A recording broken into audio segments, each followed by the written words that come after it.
눈을 열어 보게 하소서라는 제목으로 함께 말씀을 나누겠습니다. 눈을 열어 보게 하소서. 제가 의정부 비전교회에 사역할 때에 교역자들과 함께 책 쉐어링을 했는데, 북쉐어링을 했는데, 네안데르탈인의 그림자라는 책을 읽었습니다. 제가 이 책을 읽으면서 굉장히 신선한 충격을 받았어요. 무슨 충격을 받았냐면, 이 글에는 동굴 속에 원시인들이 사는데, 그림에 보이죠? 동굴 속에 원시인들이 살아요. 근데 모두 동굴 밖에는 커다란 괴물이 있을 거야 라고 하면서 절대로 나가지 않습니다.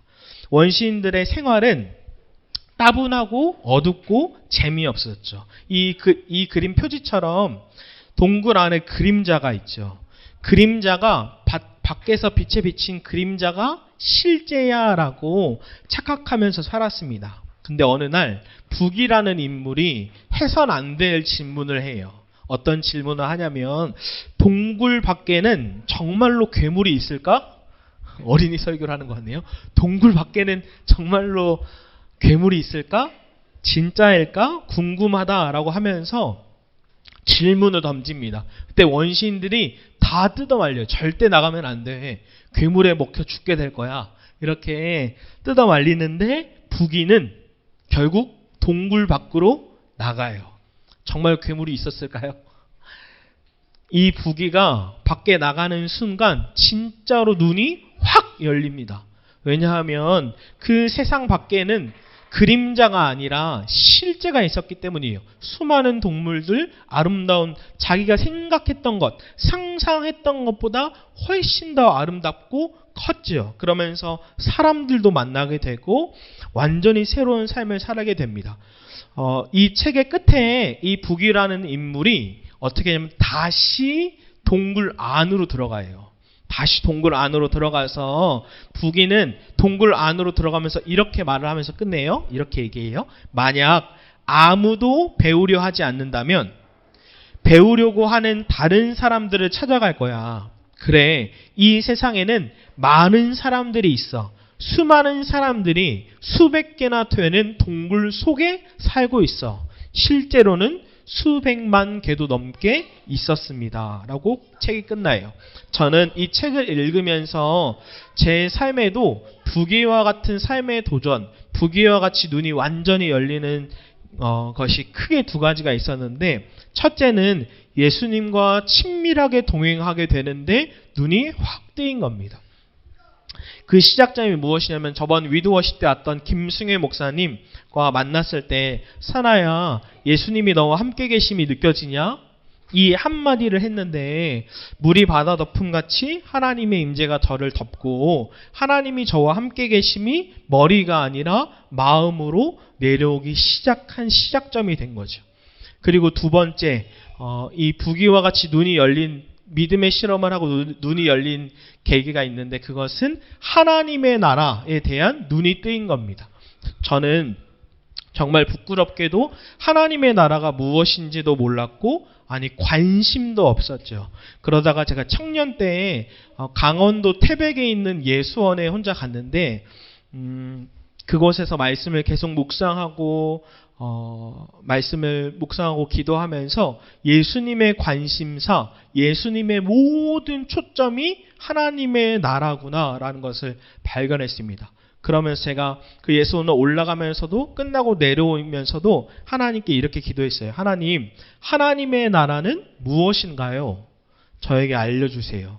그때 이 기도를 했습니다. 하나님, 하나님의 나라가 무엇인지 저도 알고 싶습니다. 저는 그때 하나님의 나라, 천국이 죽어야만 가는 나라인 줄만 알았습니다. 그런데 이 기도를 하나님이 들으시고 차츰차츰 하나님의 나라가 얼마나 크고 얼마나 놀랍고 얼마나 생생한 실제인지, 그리고 예수님에게 가장 중요한 핵심적인 사상인지를 알려주기 시작했습니다. 오늘 하나님의 나라를 예수님이 설교하시는데요. 마태복음 24장 38절 말씀을 한 번 더 읽어볼까요? 하나님의 나라, 천국을 생각하면서 읽어볼게요. 38절 시작. 홍수 전에 노아가 방주에 들어가던 날까지 사람들이 먹고 마시고 장가들고 시집가고 있으면서. 아멘. 때는 노아의 방주의 심판이 일어나기 전이다라고 얘기해요. before의 상태. 홍수 심판이 일어나기 전인데 그때 사람들이 뭐 하고 있었나요? 먹고 마시고 장가들고 시집 갔다고 말합니다. 이것들은 절대로 나쁜 것이 아니죠. 먹는 것도 사는 것도 마시는 것도 장가들고 시집 가는 것도 우리가 다 하는 거죠. 그러나 예수님이 말하신 초점은 무엇이냐면 이것에만 몰두해 있는 것은 문제다 라고 얘기하시는 거예요. 이것에만 몰두해 있는 것은 문제다. 이사야 5장 8절에 우리말 성경에 이렇게 나와 있어요. 제가 읽어드릴게요. 너희에게 재앙이 닥칠 것이다. 이 집 저 집, 이 밭 저 밭, 더 이상 남은 땅이 없도록 끝도 없이 사들여 그 땅 한가운데 혼자 앉아 살려고 하는 사람들아. 이 말씀 무엇인가요? 현대적으로 표현하면 이거예요. 쉽게 말해서 이 땅 저 땅 부동산을 투기하고 끊임없이 집을 모으기 위해만 급급함, 돈을 위해서만 살고 여행을 위해서만 살고 먹고 노는 것에만 몰두한 삶을 살아갈 때 너희는 하나님의 나라에 전혀 관심이 없구나.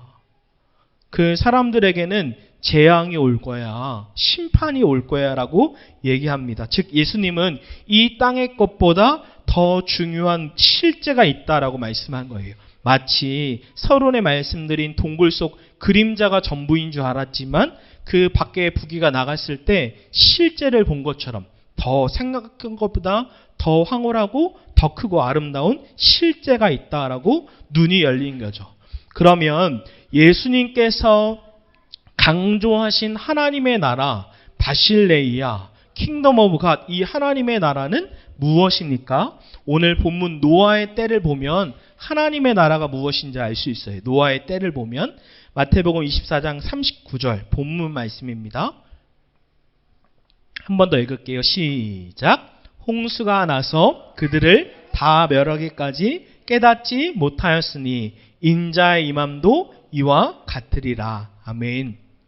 홍수의 심판을 보면 노아가 살다가 노아가 600세 때 홍수의 심판이 오죠. 그때 하나님을 믿는 노아의 가족들은 구원을 받지만 방주에서 하나님을 믿지 않는 사람들은 이 그림처럼 영원한 심판을 받는 거예요.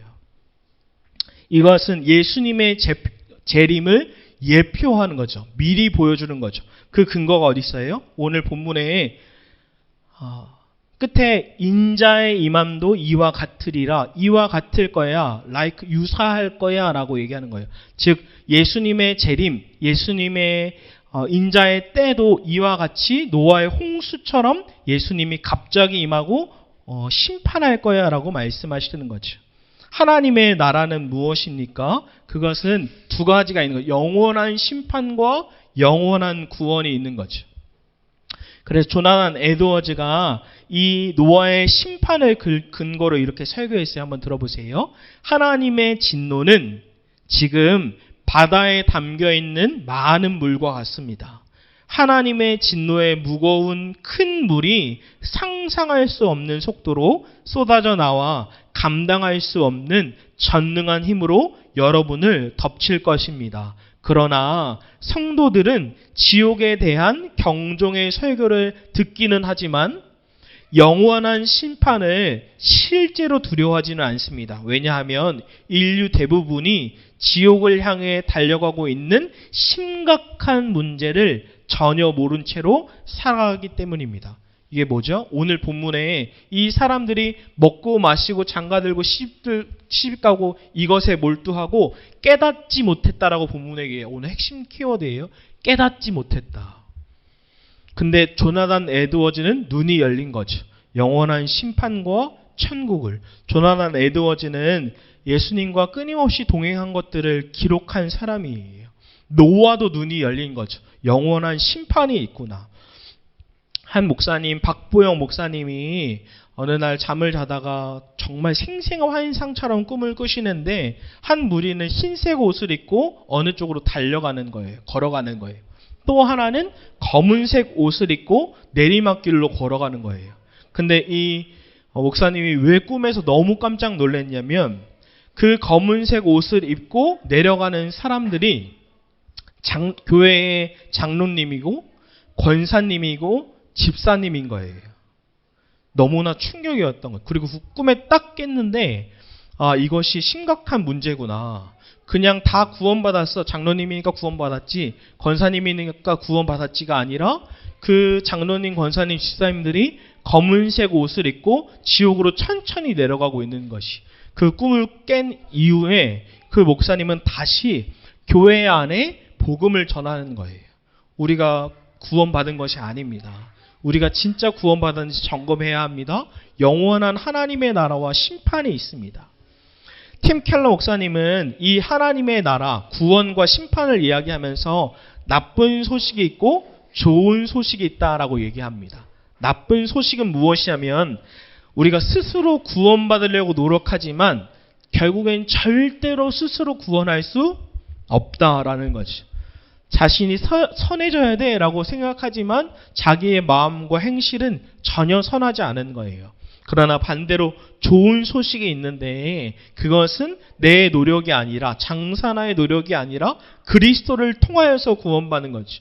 우리가 도덕적으로 내가 착하게 살아야지, 선하게 살아야지 했는데 제가 완전히 실패한 거예요. 바닥까지 죄인이구나 라는 것을 깨닫고 내가 받아야 할 형벌을 예수님께서 대신해서 받으신 거죠. 제가 목요일날 묵상할 때, 묵상 모임 할 때 에스더를 묵상하면서 하만과 그 아들들이 십자가에서, 나무에서 저주를 받아 죽는데, 제가 그 말씀을 옛날에 묵상할 때는 그렇지, 하만이 저렇게 벌을 받아야지, 심판을 받아야지 생각했는데, 지금 묵상할 때는 저 자리에 사실 나도 있어야 하는구나. 나도 하만과 동일한 죄인이고 그 십자가에서 모든 저주와 심판을 받아야 하는데 죄 없으신 예수님께서 나를 내려놓으시고 예수님께서 대신 죄가 없는데도 심판을 받았구나. 그 결과는 무엇이냐면 제가 영원한 용납과 용서를 받은 것이죠.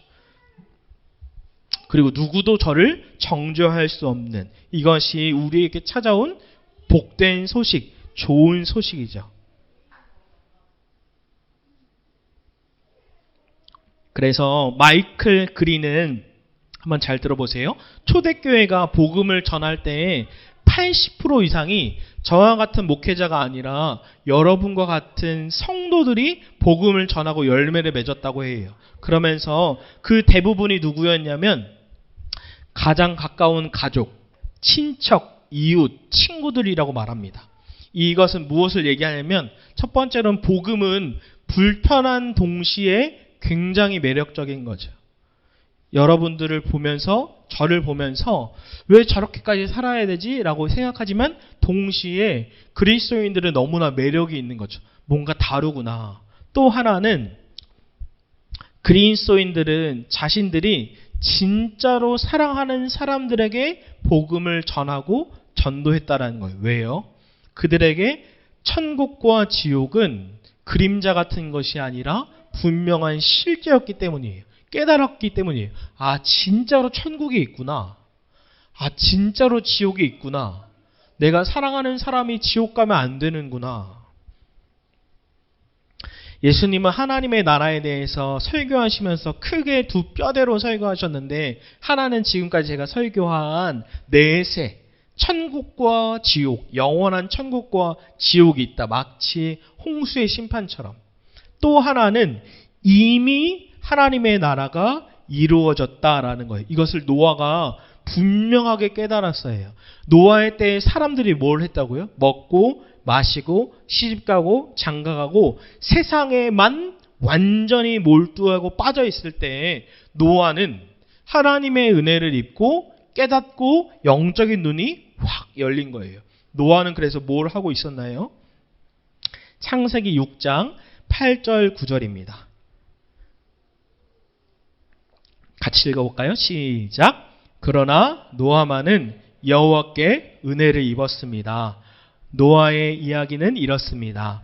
노아는 의로운 사람으로 당대의 완전한 사람이었으며 하나님과 동행하는 사람이었습니다. 노아는 하나님의 은혜를 입고 영적인 눈이 열린 거예요.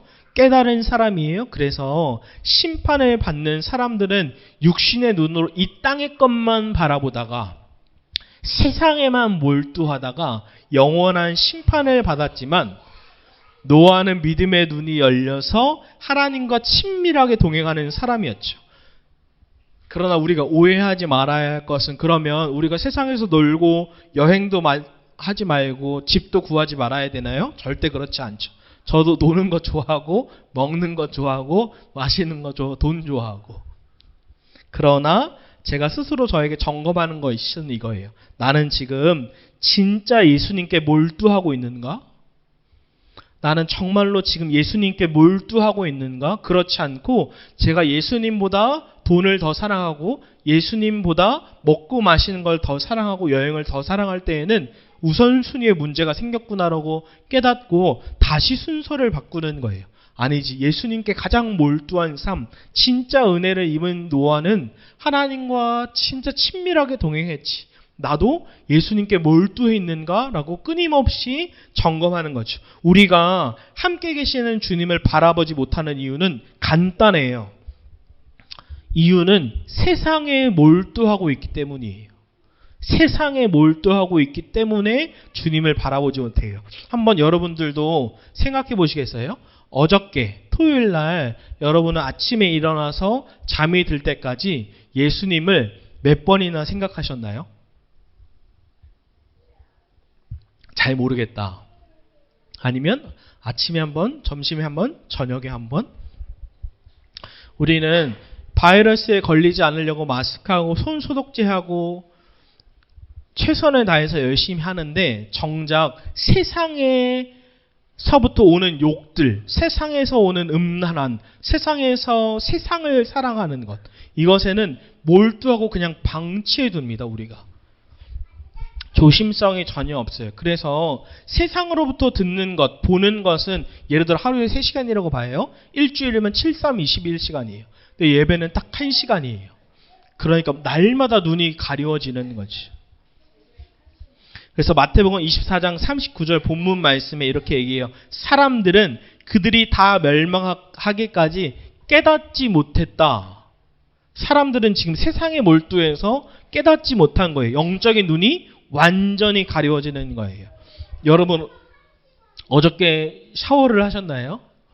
우리가 더러워지고 땀을 흘리면, 저도 어저께도 샤워를 했는데 이와 같이 매일매일 영적인 것도 샤워를 해야 하는 거죠. 그것이 날마다 세상의 것을 보고 가려워지기 때문에 말씀과 기도로 날마다 영적인 샤워를 해서 하나님, 저의 영적인 눈을 열어주십시오.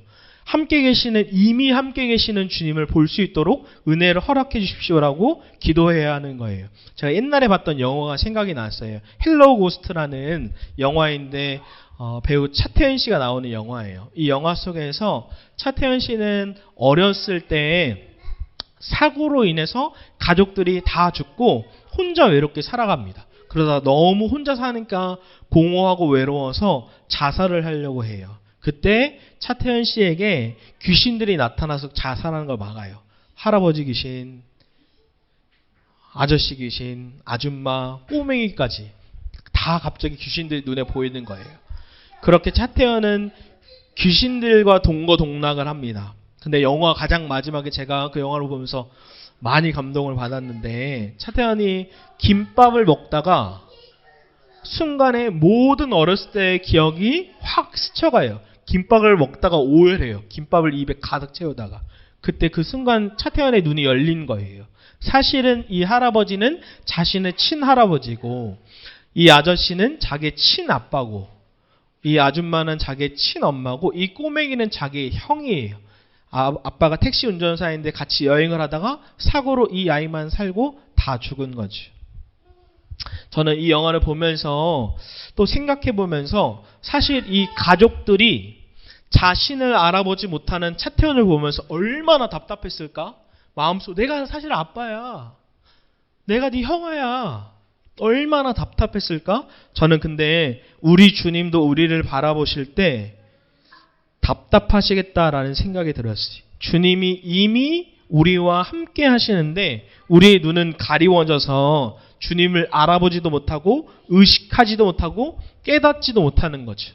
주님이 이미 우리와 함께 하시는데, 여러분, 예수님이 이미 우리와 함께 하신다니까요. 보이지 않지만 이미 우리와 함께 하시는 것. 여기서 목사님이 부목사님들과 목요일날 새벽 기도를 마치고 기도회를 하시는데, 목사님들이 다 피곤하니까 다 기력이 없고 생생하지도 않고 다 피곤해하면서 이렇게 기도하시는 거예요. 눈을 떠서 보니까. 근데 주님이 그때 목사님께 주시는 마음은, 내가 이미 너희와 함께 하는데 너희는 어떻게 이렇게 기뻐하지 않느냐? 내가 이미 너희와 함께 하는데 너희들은 말만 바라본다고 하지 어떻게 나를 바라보지 않느냐? 이것을 나눴을 때, 나누는 순간 모든 목사님들의 눈이 확 열렸어요. 말씀을 나누는 순간 눈이 확 열리고 그때 다시 찬양하고 기도하는데 너무나 강력하게 기도하고 생생하게 기도하는 거죠. 왜요? 그때 영적인 눈이 열린 거죠. 이미 주님이 우리와 함께 하시는구나. 주님이 우리와 함께 하시는구나. 예수님께서는 이 하나님의 나라를 설교하시면서 반드시 마지막에 적용하신 것이 있는데, 그것은 깨어있으라입니다. 이제 말씀의 끝을 나눕니다. 깨어있으라. 노아의 홍수 심판을 말씀하시고 이렇게 말씀해요. 우리 읽어볼까요? 42절 시작. 그러므로 깨어있으라. 어느 날에 너희 주가 임할는지 너희가 알지 못함이니라. 주의 심판, 하나님의 나라가 언제 임할지 모르니 깨어있으라. 이 말은 무엇이냐면 그냥 잠자지 말고 깨어있으라는 것이 아니라 마가복음 14장 38절 말씀처럼 시험에 들지 않게 깨어 기도하라. 마음에는 원이로되 육신이 약하도다 라고 말씀하신 거예요. 하나님의 나라를 위해 깨어 기도하는 것은 두 가지예요.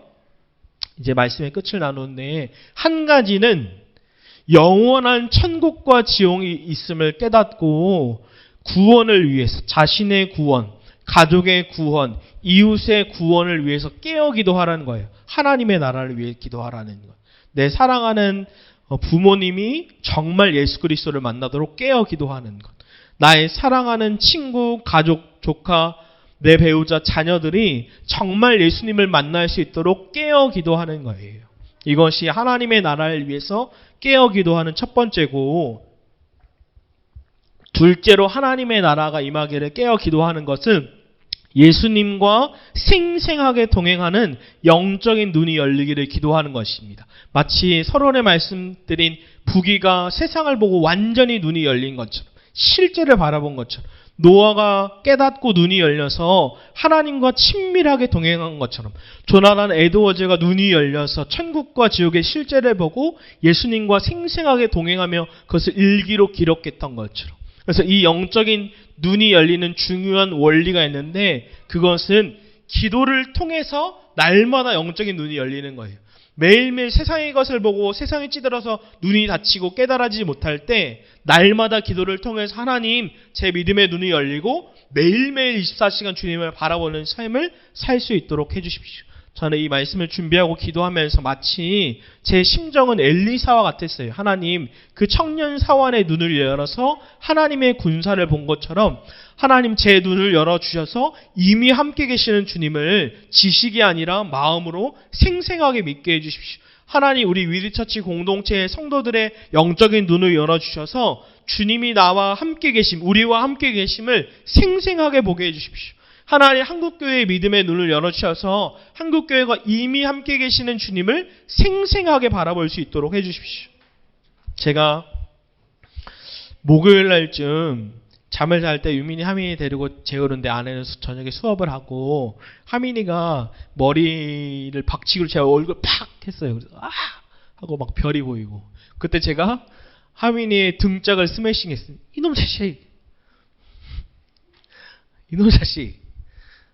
애들 키우는 엄마 아빠는 이해를 하실 거예요. 근데 제가 이 말씀을 준비하면서 이미 주님이 함께 하시는데 나는 믿음의 눈이 열리지 않았구나. 주님이 함께 계시면 등짝 스매싱 안 했을 텐데. 그러면서 하나님 정말로 제가 말로만 하지 않고 삶으로 살 수 있도록 은혜를 제게 허락해 주십시오. 우리의 눈을 열어주십시오. 이렇게 기도했습니다. 우리 같이 찬양하고 이 기도 제목으로 기도했으면 좋겠습니다.